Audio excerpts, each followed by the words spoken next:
Care చేసుకుంటారు. మన ముందుకు వచ్చి చాలా మంది అపహసిస్తుంటారు. ఏమిటి నీ చింతనను చూసి, నీ చదువును చూసి, నీ పొజిషన్ చూసి ఏమిటి డేరీగా ఎదురుగా వచ్చి నిన్ను హేళన చేస్తూ ఉంటారు. అయితే వాళ్ళు వాళ్ళు ఎక్కడైతే ఉంటారో వాళ్ళ దగ్గర కూర్చుంటే కనుక ఏమిటి నువ్వు ఇంకా నిరాశలోనికి వెళ్ళిపోతుంటావు. నీ లోపల ఉన్న చిన్న విశ్వాసం కూడా అవిశ్వాసంలోకి దిగజారిపోతుంది. నీకున్న చిన్న నిరీక్షణ కూడా ఏమిటి నిరాశలోకి తీసుకెళ్ళిపోతుంది. కారణం ఏంటంటే కనుక నీకున్న కొద్ది హోప్ కూడా పాడు చేస్తారు వాళ్ళు. అందుకని వాళ్ళు కొంటరవారు.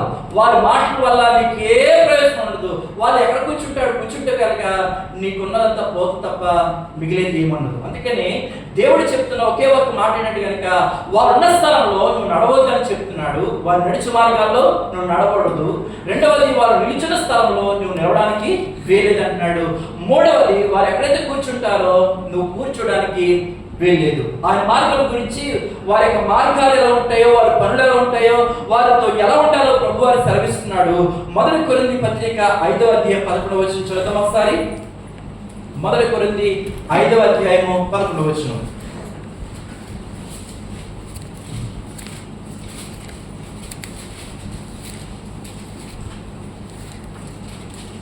ఇప్పుడైతే సహోదరులు అనబడిన వాడెవడైనను జారుడు గాని, లోబి గాని, విగ్రహార్థుడే గాని, తిండిపోతే గాని, త్రాగుపోతే గాని, దోచుకును వాడే గాని అయిన అట్టి వానితో సాంగత్యం చేయకూడదు, భుజింపనకూడదు మీకు వ్రాయించున్నాను అన్నాడు. ఏమిటి వీళ్ళ యొక్క ప్రవర్తన ఎలా ఉంటుందంటే ఏమిటి ఒక విధంగా చెప్పాలంటే కనుక త్రాగుబోతులుగా ఉంటారు, వారు తిండిపోతులుగా ఉంటారు అని చెప్తున్నాడు. ఇంకేమన్నంటే కనుక జాలు ఏమిటి వ్యభిచారానికి వారు ప్రేరేపితం చేసుకుంటారు.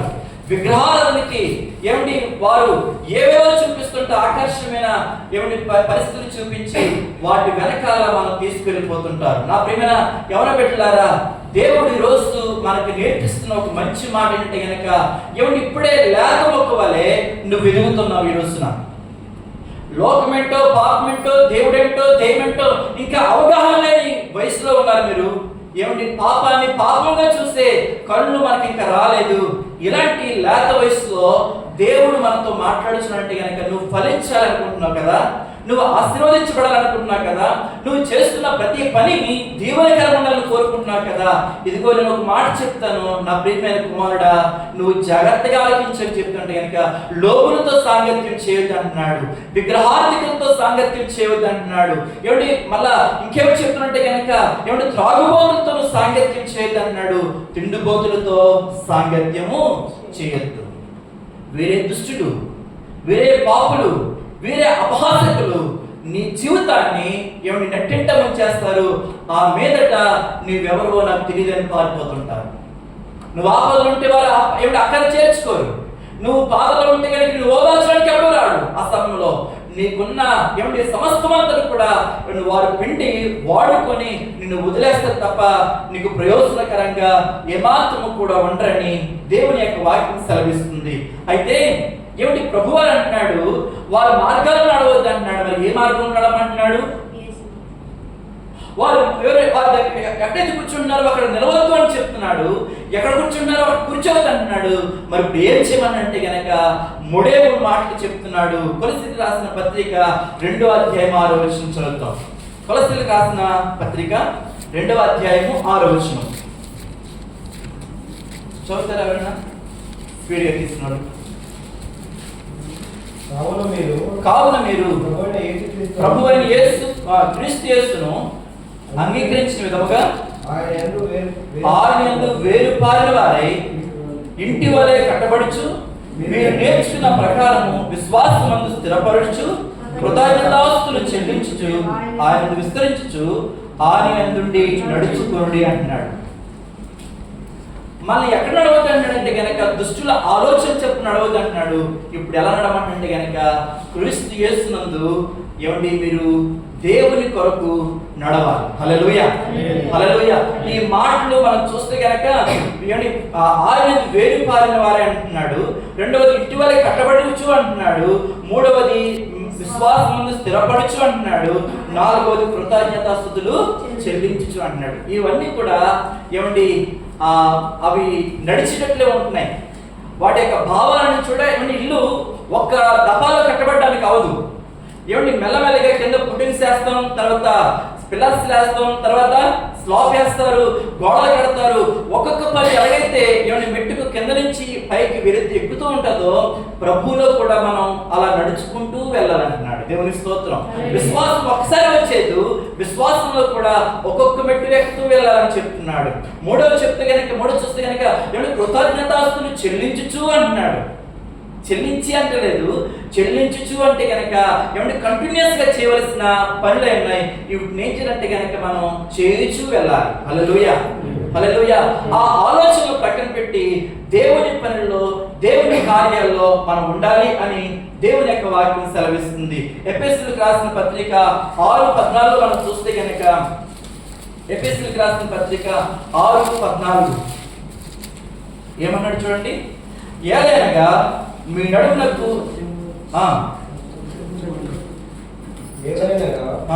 మీ నడుములకు సత్యము కట్టుకొని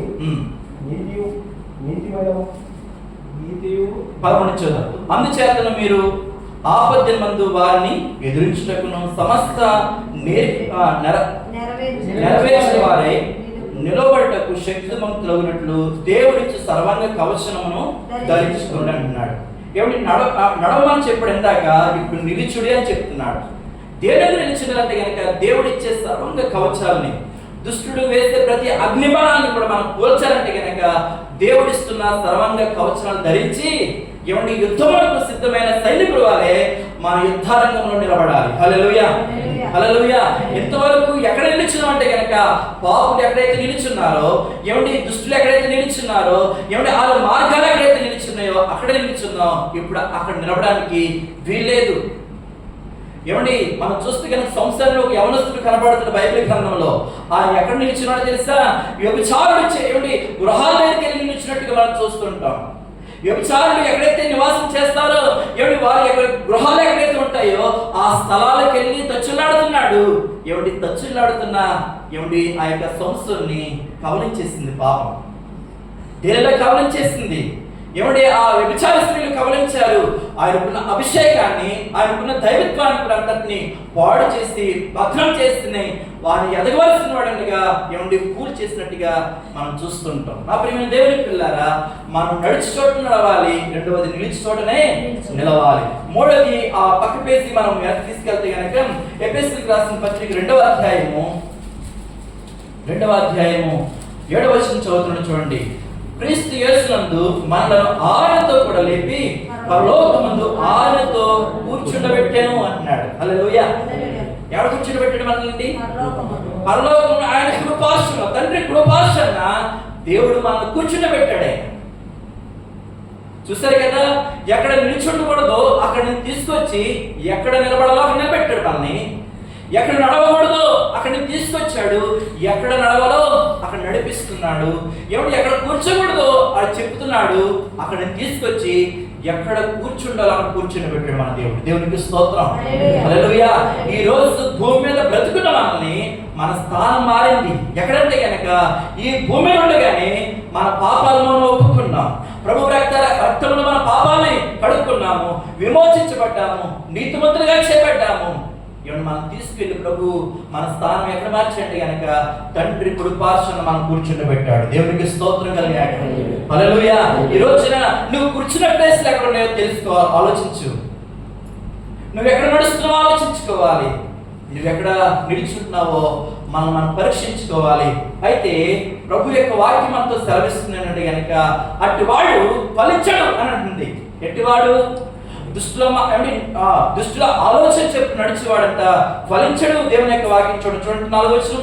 దుష్టులు అలాగున ఉండగా గాలి చెదరగొట్టు పొట్టు వలె నుందురు అని చెప్తున్నాడు. కాబట్టి న్యాయ విమర్శనలో దుష్టులను, నీతిమంతుల సభలో పాపులను నిలవరు. వారికి దేవునితో సహవాసం లేదు, దేవునితో పాల్పంపులు లేవు వారికి. అయితే ఈరోజు నీకు నాకు దక్కిన గొప్పదని ఏంటంటే కనుక దేవుని ఎరిగి ఉన్నాము, దేవుని సహవాసానికి వచ్చున్నాము, దేవుని యొక్క యేసుక్రీస్తు రక్తంలో మన పాపాలను కడుక్కున్నాము, నీతిమంతులుగా చేయబడ్డాము. ఈ రోజున నీ స్థానం మార్చబడింది. హల్లెలూయా, హల్లెలూయా. ఎవడి నిన్ను తీసుకొచ్చి ఆయన ఎక్కడ నాటంటే కనుక నీటి కాలువలలోన మనల్ని నాటాడు. ఎవడో ఒక చెట్టును తీసుకువెళ్ళి ఎవడి కాలువ పక్కన నాటితే దేవుడు ఎవడో కూడా దానికి నీళ్ళు పోయే అవసరం లేదు. ఎందుకని? సమృద్ధికరమైన నీళ్ళు ఎవడి పారుతూ వస్తుంది. అది ఎవడి అంత చక్కగా నీరు వెళ్తున్నప్పుడు ఎవరో ప్రత్యేకంగా వెళ్ళి పోయే అవసరం లేదు. ఎందుకంటే కనుక దాన్ని వేరు తట్టుకొని ఎక్కడ చాచుంటాయి కనుక కాలువలోనికి చాచుంటాయి. ఎంత కావాలంటే వాడంతా తీసుకుని ఎవడి జలపాతం వెళ్తుంది అక్కడ. దేవునికి స్తోత్రం, హల్లెలూయా. జగత్తుగా ఆలకించండి. ఈ రోజు నిన్ను నాటంటే కనుక ప్రభువారు జీవజలపు నది అయిన యేసుక్రీస్తుతో మనం నాటాడు. హల్లెలూయా, హల్లెలూయా. ఏమంటే ఆయన ప్రక్కనే నాటుకున్నాడు, ఆయన ప్రక్కనే మనం అంటు కట్టుకున్నాడు. యోహాను సువార్తలో మనం చూస్తే కనుక 15వ అధ్యాయంలో ఇదిగో చూడండి, ఒక మాట చదువుతాము. యోహాను సువార్త 15వ అధ్యాయము